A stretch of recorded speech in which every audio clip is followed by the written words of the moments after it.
Hello everyone, welcome to my channel. मैं हूं आपकी होस्ट रश्मि।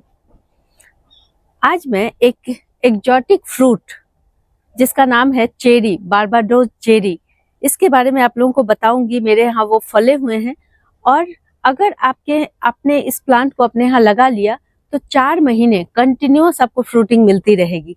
तो आज मैं दिखाऊंगी, उसमें कुछ प्रॉब्लम भी है जिसका आज मैं उसका क्योर करने की कोशिश करूंगी और आप लोगों के साथ शेयर करूंगी। चलिए चलते हैं हमारी वीडियो में। ये जो प्लांट आप देख रहे हैं बड़ा सा, ये बारबाडोस चेरी का प्लांट है और ये 4 साल पुराना है। 4 साल से कंटिन्यूअस ये फ्लावरिंग करता है और ये हॉट क्लाइमेट में भी चल जाता है। अभी विंटर के बाद इसमें कुछ दिक्कत आई है। आप देखें, इसकी जो टहनियां हैं, बहुत सारी टहनियां ऊपर से बिल्कुल ही सूखी सूखी सी हैं। ये मैंने कट नहीं किया, आप लोगों को दिखाने के लिए रखा हुआ है। ये क्यों हुई हैं उसका कारण बताऊंगी और अभी इसमें क्या उपाय करना है वो भी बताऊंगी। इसके साथ ही पहले आप लोग देख लें कि चेरी लगे हुए कैसे दिखते हैं। ये देखें, ये कुछ एप्पल जैसा शेप है इनका। यहाँ सब जगह आपको रेड रेड चेरी दिख रहे होंगे और कुछ चेरी चिड़ियों ने खाए हैं, क्योंकि अगर आप इस प्लांट को लगाएंगे तो 100% गारंटी है कि बुलबुल आपके गार्डन में आएगी ही आएगी। ये देखें कैसे लटके हुए, ये कितने सुंदर दिखते हैं। और कुछ फ्रूट्स को मैंने ढक दिया था उनसे बचाने के लिए, ताकि मैं आप लोगों को दिखा पाऊं। बेसिकली ये जो फ्रूट बने हुए हैं बेसिकली ये उन्हीं के लिए हैं, लेकिन थोड़ी देर मैंने सोचा कि कुछ दिन रुक जाए तो मैं आप लोगों को दिखा पाऊं, इसीलिए मैंने ये जगह जगह कपड़ा डाल रखा है। देखें, कुछ पक के इस तरह से गिर भी गए हैं। ये देखें, कुछ ऐसे हो जाते हैं, ये पक के गिरे हुए हैं 2-3 दिन से मुझे लग रहा है। और इसके नीचे अगर आप देखेंगे तो इसकी टहनियों से भी, यहाँ देखें इसकी थिकनेस देखें, ये 4 साल में कितना मोटा इसका ये ट्रंक हो गया है। और यहाँ देखें नीचे से ये किस तरह से एक पतली डंडी से ये लटके रहते हैं। ये देखें, ये ग्रीन होते हैं जब शुरुआत में ये छोटे रहते हैं, उसके बाद ऑरेंज और उसके बाद इस तरह का रेड कलर का ये फ्रूट हो जाता है। और देखिए ये सब खाए गए हैं, मैंने बांध रखा था, फिर भी ये जैसे जैसे ये पकते जाते हैं ये चिड़िया कहीं ना कहीं रास्ता निकाल ही लेती हैं अपना और ये खाती रहती हैं इसे। आपने फ्रूट लगे हुए भी देख लिए, अब आपको यकीन हो गया होगा कि अगर आप थोड़ी सी मेहनत इस पे कर दें तो ये प्लांट आपको अच्छी फ्रूटिंग देगा, लगातार कंटिन्यूअस फ्रूटिंग देगा। सबसे ज्यादा फ्रूटिंग देखें, अभी तो चूंकि अप्रैल का टाइम है, इसमें फ्रूटिंग हो रही है, लेकिन मॉनसून के सीजन में आप देखेंगे कि कंटिन्यूअस इसमें फ्रूटिंग होती रहती है। अभी इसमें फ्रूटिंग इसलिए हो रही है क्योंकि अभी वेदर बहुत हद तक चेंज है। अप्रैल का मंथ शुरू हो गया है, लेकिन गर्मी का कहीं नामो निशान नहीं है। ठंडी हवा चल रही है दिल्ली जैसे शहर में भी, और पिछले लगातार कुछ दिनों से बारिश भी हो रही थी। पौधे भी टेम्परेचर को बहुत हद तक फॉलो करते हैं और यही वजह है कि ये इस समय इतनी बढ़िया फ्रूटिंग कर रहा है। और गर्मियों में बहुत ज़्यादा जब एक्सट्रीम गर्मी होती है तब 2 महीने ये फ्रूटिंग करना बंद कर देता है, और जब एक्सट्रीम ठंड होती है तब ये फ्रूटिंग करना बंद कर देता है। जब 25 से 30 डिग्री जो टेम्परेचर होता है इसके लिए बेस्ट है, और न्यूनतम टेम्परेचर इसका 10 डिग्री है जिसमें ये बहुत अच्छे से फ्रूटिंग करता है। तो आप समझ जाएंगे कि जिस समय इसका ये ग्रोइंग पीरियड होता है उस समय आप इसमें अच्छे से खाद डालें। आज ये वीडियो बनाने का मकसद ये था कि अगर आप लोगों के प्लांट में इस तरह की ऊपर इस तरह की सूखी डंडियां दिखें तो सतर्क हो जाएं, सावधान हो जाएं, क्योंकि ये डाईबैक होना शुरू हो जाते हैं बहुत ज्यादा मॉइस्चर से, बहुत ज्यादा अगर आपने इसे ध्यान नहीं दिया। और विंटर में ये अक्सर मेरे यहाँ हर साल विंटर के बाद ये प्रॉब्लम आती ही आती है। तो मैं इनको कट करके और क्या करती हूँ वो अभी आप लोगों के साथ शेयर करूंगी। मैं अपने चेरी की हार्वेस्टिंग करने जा रही हूँ और तकरीबन 2-4 चेरी छोड़ करके मैं सारे ले लूंगी। इसमें बहुत सारे ग्रीन चेरी भी बने हुए हैं। और यहाँ देखें, अगर आप इस चेरी को लगाते हैं तो ये दिखने में भी ऑर्नामेंटेशन का भी काम करता है। आपके प्लांट में लगे हुए बहुत सुंदर दिखते हैं। और ये जो यहाँ देखें, बहुत सारे हैं जो ग्रीन कलर में होने की वजह से दिख नहीं रहे हैं। और अगर आप इस प्लांट को लगाते हैं तो ये मैक्सिमम जो इसकी हाइट है जमीन में वो 8 फीट की होती है। और अगर आपने इसकी कटाई छटाई नहीं की तो ये बुशी प्रवृत्ति के होते हैं, बुश बन जाते हैं, झाड़ी नुमा बन जाते हैं और 8 फीट ऊंचे होते हैं। और अगर आपने छोड़ दिया तो ये चौड़ाई में भी बहुत ज्यादा बढ़ जाते हैं। इसलिए टाइम टू टाइम इसकी प्रूनिंग करते रहें ताकि इसका जो बुश है वो मेंटेन रहे, सुंदर दिखता रहे, तब आपका प्लांट बहुत अच्छा दिखेगा। अभी अगर मेरे प्लांट का शेप देखें आप लोग तो ये भी बहुत बेतरतीब ढंग से फैला हुआ है। तो अभी मैं जब थोड़ा सा इसमें चूंकि फ्रूट बन रहा है और फ्लावरिंग भी चालू है, इसलिए इस समय मैं इसकी अच्छे से प्रूनिंग नहीं करूंगी। जब इसमें बिल्कुल भी फ्रूट बनने बंद हो जाएंगे उसके बाद मैं प्रून कर दूंगी। और आप 1-1 फीट ब्रांचेज जितने हैं उनको छोड़ छोड़ करके आप प्रून करते चले जाएं तो आपका प्लांट बहुत हेल्दी रहेगा। मुझे सबसे ज्यादा इस प्लांट की जो खासियत है, ये देखें, इस तरह से ये लटकते हैं और ये लंबी लंबी पतली डंडियों से लटके होते हैं, लेकिन ये डंडियां मजबूत होती हैं, ऐसा नहीं है कि हवा चलने से गिर जाती है। तो ये देखें, और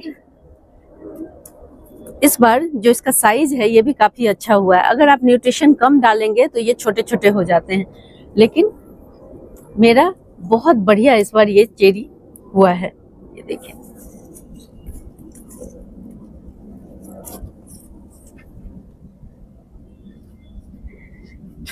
किसी भी एग्जॉटिक फ्रूट को लगाने का ये मेरा अनुभव बहुत शानदार रहा 4 सालों से।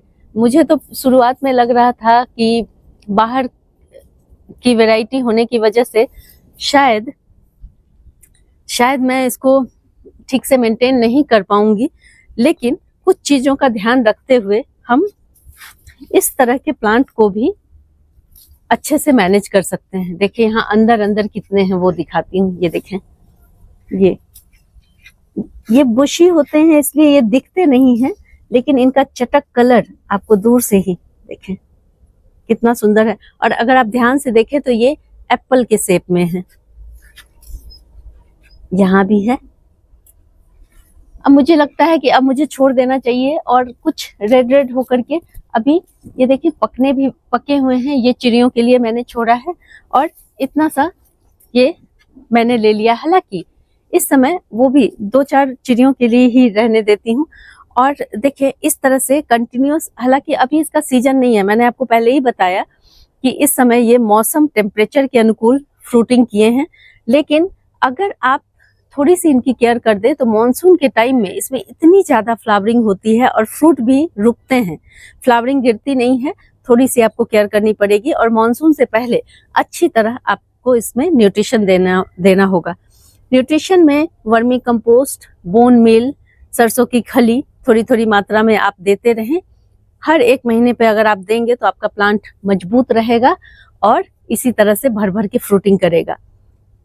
अब बात आती है इसके सर्वाइवल की कि हम क्या ऐसा करें जिससे कि ये, अगर आप लोगों के यहाँ बहुत ज़्यादा ठंड पड़ती है तो उससे भी इस प्लांट को थोड़ा बचा देना है। और अगर बहुत ज़्यादा गर्मी होती है, बहुत ज़्यादा हीट होती है, जैसे कि मेरे यहाँ टेम्परेचर 48-49 पहुँच जाता है गर्मी में, तो मैं इस पूरे एरिया में जो मेरे रेगुलर व्यूअर हैं उन्होंने देखा होगा कि अप्रैल के टाइम में, मार्च के लास्ट में ही मेरे यहाँ ग्रीन नेट लग जाते हैं। लेकिन इस बार चूंकि मौसम बहुत ठंडा है और बहुत ज्यादा इसमें चेंज देखने को मिला है, इसलिए अभी तक ये ग्रीन नेट नहीं लगा है। मेरा ये चेरी का प्लांट इसी वजह से ग्रीन नेट के नीचे रहता है, क्योंकि बहुत ज्यादा टेम्परेचर में मैं इसको बचाने की कोशिश करती हूँ। अब ये जो आप सूखी टहनियाँ इतनी सारी देख रहे हैं, इनको हटाना बहुत जरूरी है। हालांकि मैं देर कर दी हूँ आप लोगों को दिखाने के लिए, लेकिन अभी सबको मैं प्रून करूंगी ताकि ये मेरा प्लांट डाई बैक की प्रॉब्लम से खराब ना हो। गमले में लगे हुए प्लांट में यही एक बहुत बड़ी प्रॉब्लम होती है, जिससे आपको टाइम टू टाइम इस पे ध्यान देना बहुत जरूरी है। अच्छा खासा प्लांट भी गमले में लिमिटेड एरियाज में इस तरह से ध्यान ना देने पे खराब हो जाते हैं। और कुछ प्लांट बहुत ज़्यादा सेंसिटिव होते हैं, जैसे गुलाब, उसमें डाईबैक की प्रॉब्लम बहुत ज़्यादा होती है। बारबाडोस चेरी जो विंटर के बाद हर साल मुझे ये काम करने ही पड़ते हैं।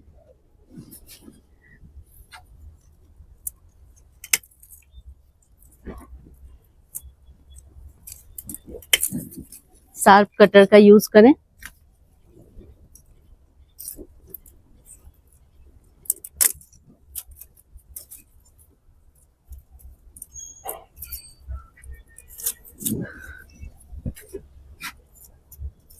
जब प्लांट में फ्रूटिंग खत्म हो जाए उसके बाद आपको इसको, अगर आप गोल बुश बना करके रखेंगे तो ये दिखने में, चूंकि इसकी पत्तियां लश ग्रीन होती हैं, तो ये बड़ी अट्रैक्टिव लगती हैं।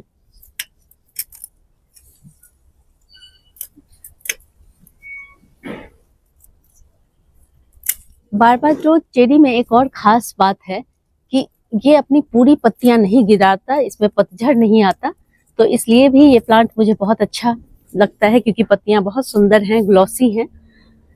अब अभी मैं आप लोगों को, ये बहुत लंबा प्रोसीजर है, अभी मैं पूरी तरह से इसको प्रून करके आप लोगों को दिखाती हूँ। मुझे आशा है कि आप लोग समझ गए होंगे कि क्या करना है। ये देखें, मैंने तकरीबन इतनी सारी सूखी हुई डंडियां काट दी हैं। अब प्लांट भी कॉम्पैक्ट हो गया है, खूबसूरत लग रहा है, और इसमें एक और काम करना अभी बाकी है।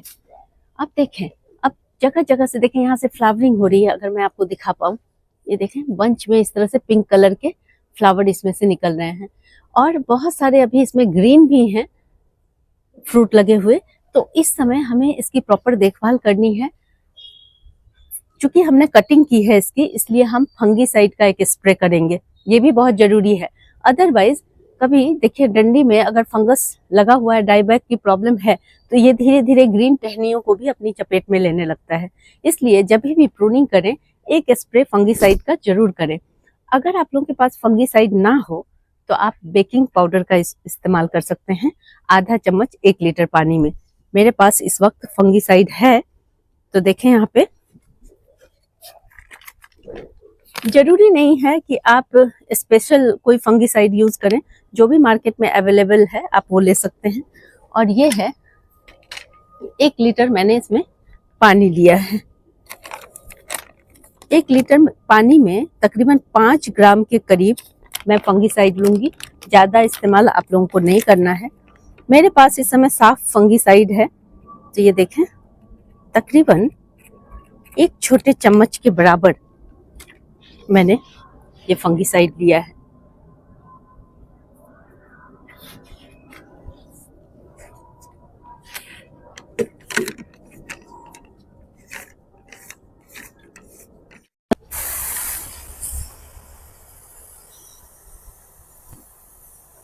मैंने उन जगहों पे अच्छे से स्प्रे कर दिया है, कोई भी जगह छूटना नहीं चाहिए जहां हमने कट किया है। ये बहुत इंपॉर्टेंट है, तभी आपका प्लांट हेल्दी रहेगा, सरवाइव करेगा, और इसकी कोई भी डंडी जो है वो सूखेगी नहीं। अगर आप लोगों को मेरी ये वीडियो पसंद आती है तो प्लीज इसे लाइक, शेयर एंड सब्सक्राइब करना ना भूलें। बेल बटन को जरूर दबाएं। Live nature, love nature. Thank you.